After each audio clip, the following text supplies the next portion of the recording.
Time spent in the barber chair getting your hair to look just right can start a friendship with a purpose. God's blessed me, man.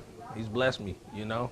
So I just cut hair and take these skills and help people out, you know?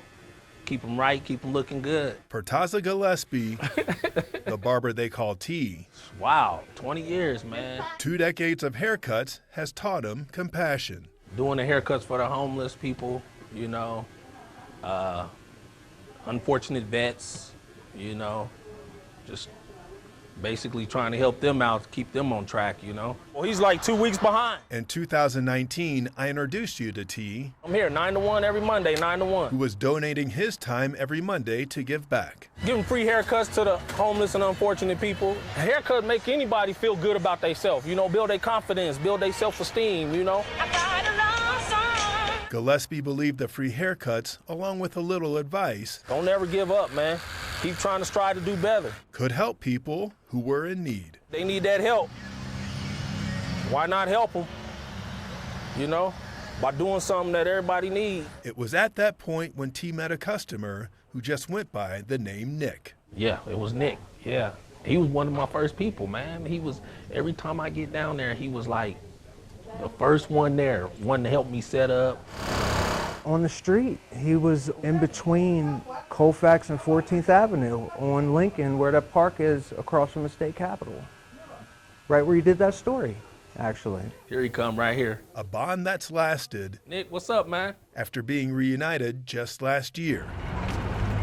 Nick says when he met T, he was at a low point in his life. When I met T, and you know, I found out I could come to him every week, it was one of the few times that I actually, you know, felt normal in my day-to-day. Sometimes, you know, he would hang out with me, you know, and sweep, you know, and help me clean up, you know, and I really liked that about him, even though, you know, he was one of the unfortunate people at that time. Nick says he became unhoused after losing his mother and developing an opioid addiction. With all that, I ended up on the street. And then that's when I met T. He had been in an accident and developed health issues. That's when Nick says he decided to change his life with help from his friend. I was in a car accident that kind of hindered my career.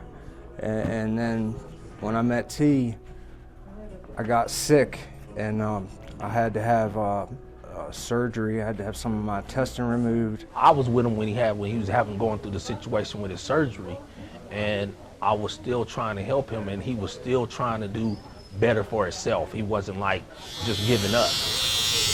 You gonna take this down? Now Nick lives in an apartment and has a job.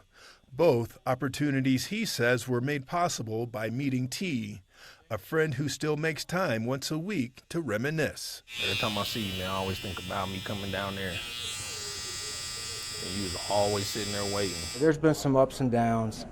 Now I'm back on my feet. My health is good. I'm working. I got some plans for the future.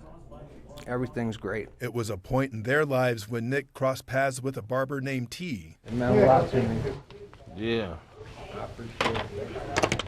Oh, you're welcome, man. That helped him get back on his feet and feeling just right. I never would have dreamed after where I was when I met T that I'd be where I am now.